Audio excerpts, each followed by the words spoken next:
In the last lecture, we have discussed the projectile motion, but at that time I have discussed the projection along the horizontal direction, that was like this. The particle was projected along the horizontal direction. This time I am going to discuss if it is given the angular projection, and I have discussed the angle theta with the horizontal direction. I have shown you angle theta. So the heading is projectile given the angular projection, and there are two cases for angular projection, whether the angle is made with the vertical or the angle is with the horizontal. So I am discussing the case of angle with the horizontal. Let us assume that you have projected the projectile along this direction, making an angle theta with the x-axis. The velocity of the projectile is along this direction. Now you can resolve this velocity along the horizontal as well as along the vertical direction. The horizontal velocity is, the horizontal component is u cos theta, you know it very well, and the vertical component is u sin theta. And the particle will move at any instant. Suppose at point P, you are observing the motion, you are observing the situation of the projectile. At this point, the projectile is trying to move in the upward direction as well, because it is moving along this path. So it is traveling the vertical distance as well, and it is also traveling the horizontal distance, because originally it was here, and now if you calculate at point P, it has calculated this much horizontal distance and this much vertical distance. So it is moving under the combined effect of horizontal as well as the vertical velocity, and at this point the velocity of the projectile is v. What is going to happen with the velocity of the projectile?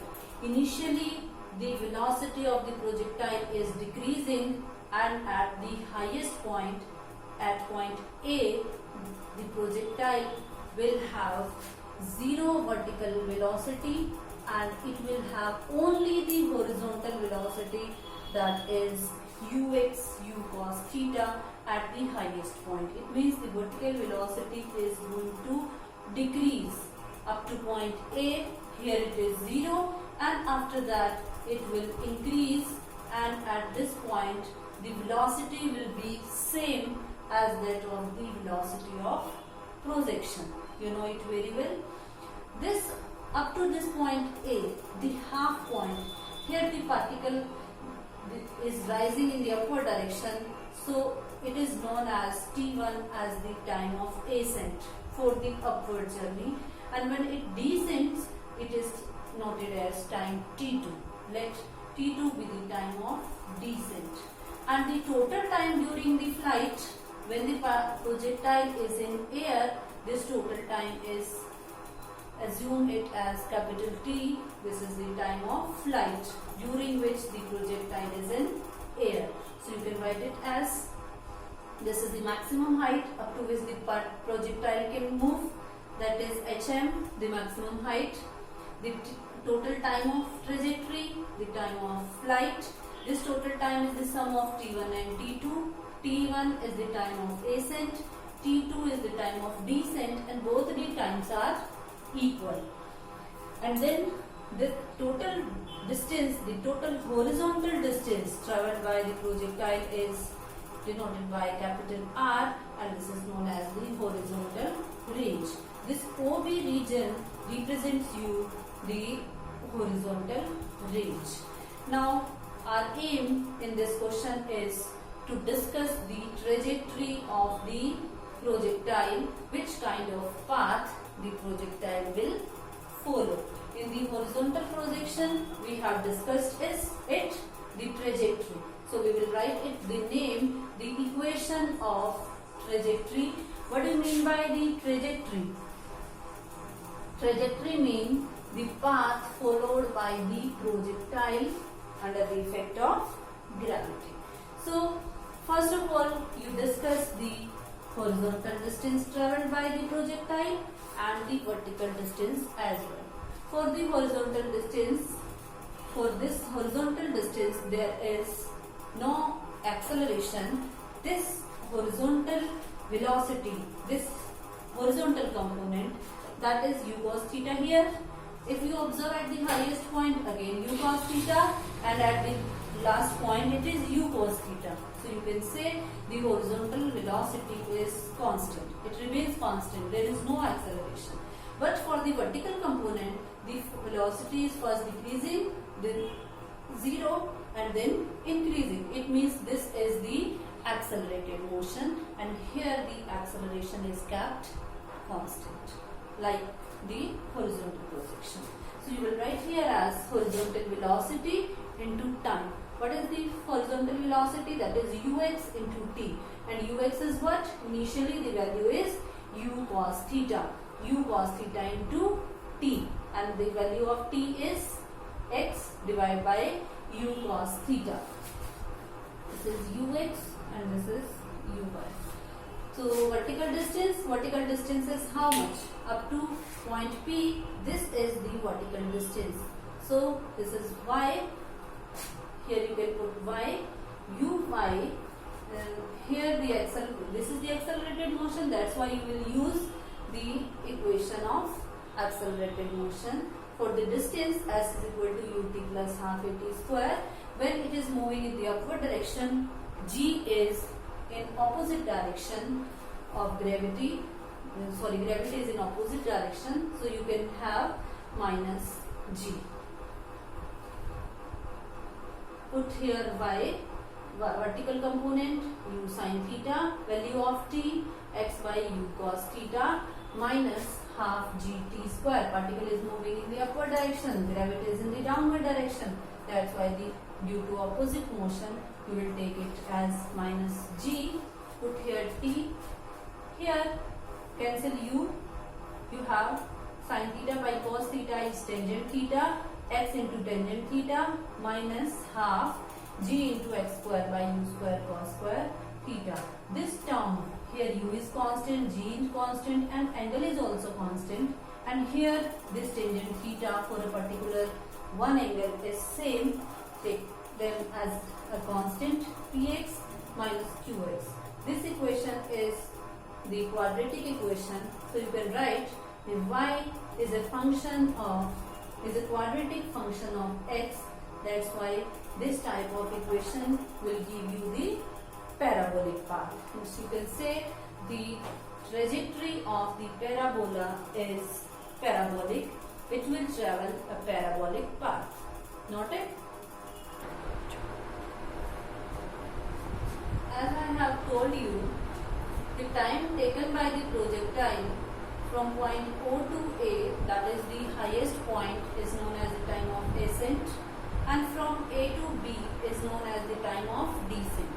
And this total time from the starting point up to the last point, this total time during which the projectile is in air is known as the time of flight, and this is the horizontal distance during this time. So in the next point, you are going to calculate the time of flight and the horizontal range of the projectile. So let us calculate T1 first, because T1 and T2 are equal. So you calculate T1. You may calculate T2 also. So let us calculate T1 first. Time of ascent, that is T1 up to maximum height. For this, we will take the first equation, that is for the accelerated motion along the vertical path, this vertical height. For vertical height, v is equal to u plus at, y for the vertical motion. So at this final point, the velocity is 0.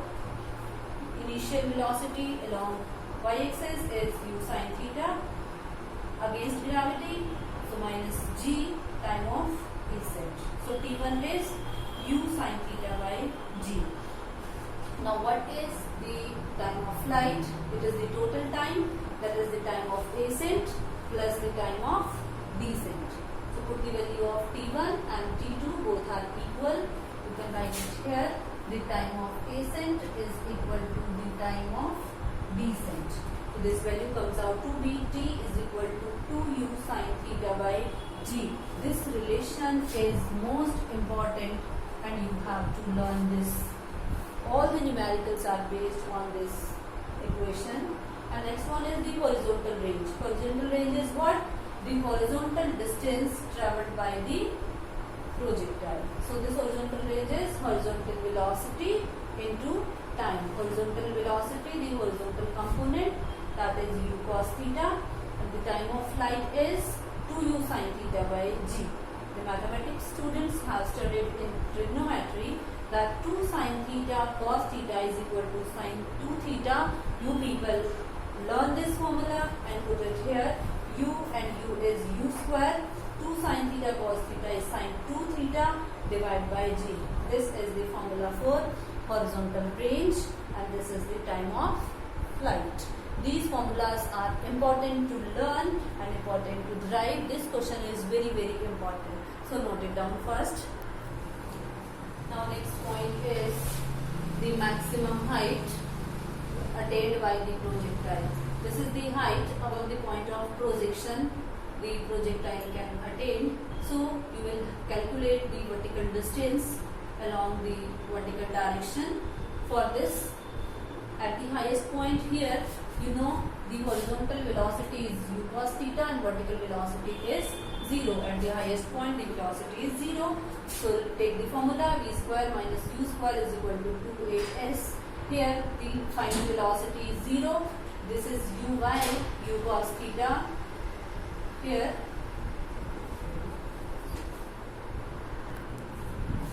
so this along y-axis, this final value is 0. Uy, the y component, u sin theta. 2a is in opposite direction of gravity minus g, and h is the maximum height. So rearranging these values, you have the formula for maximum height. This is u square sin square theta by 2g. So this is the formula for maximum height. And now the velocity at any instant. This velocity is v. This velocity v is the combination of the vertical velocity as well as the horizontal velocity. Horizontal velocity is constant always, having no acceleration, but the vertical velocity is under the effect of gravity. That's why here you will use the equation, that is ut plus half at square. The value will be is equal to u plus at. V is equal to u plus at. You will use this equation for the y component. This is y. So put the values of vx and vy. You will have v is equal to vx square plus vy square. This is the magnitude of velocity. Put the value of vx as u cos theta, the vertical component u sin theta minus gt. Put it here. You have the magnitude of velocity, and then the direction is calculated by tangent beta. Tangent beta is what? The perpendicular by base. The perpendicular value is vy by vx. U sin theta minus gt and u cos theta. In this way, you can calculate all the values. All formulas are important. You note it down and learn all the formulas for the numeric.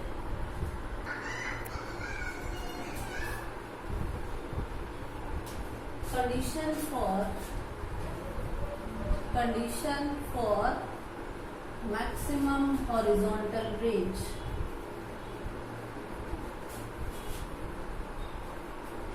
Where it is required, where the maximum horizontal range is required.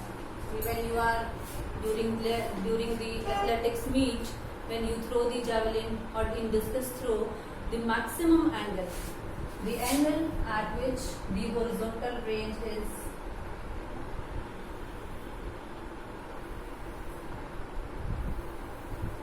maximum. So this is the angle at which you are having the maximum range. So write down the formula first for the range. R is equal to u square sin 2 theta by g. U is velocity given,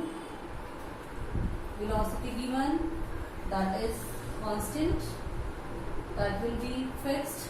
Then g is assumed to be fixed, 9.8 meter per second square.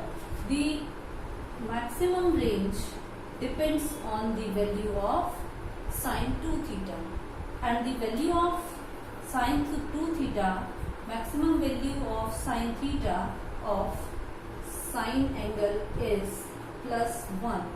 So if this sine 2 theta is equal to 1, then range will be maximum. Then R will be maximum. So for R maximum, if sine 2 theta is 1 means sine 90 degree. The value of 1 is at sine 90 degree. So 2 theta is 90 degree and theta is 90 by 2. This theta is 45 degree.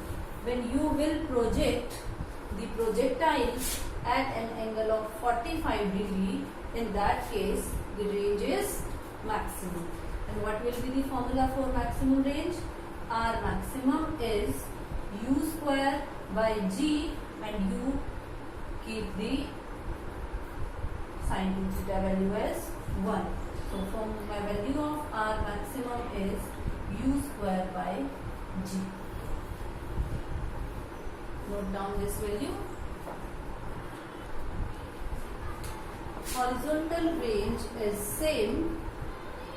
Horizontal range is same for two angles of projection.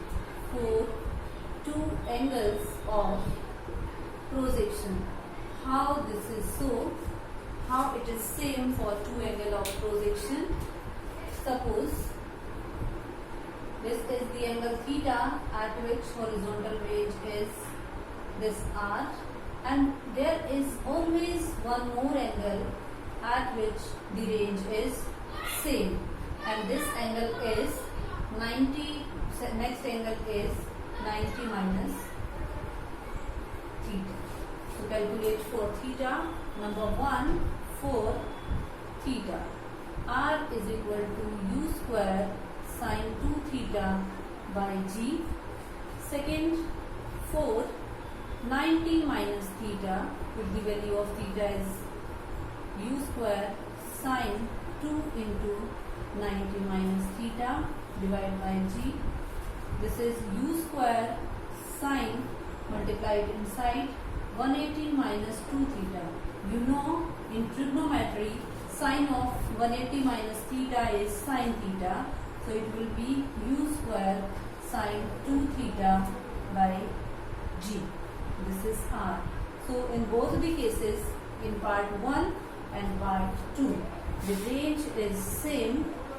Horizontal range is same for two angle of projection. For two angles of projection. Note down it.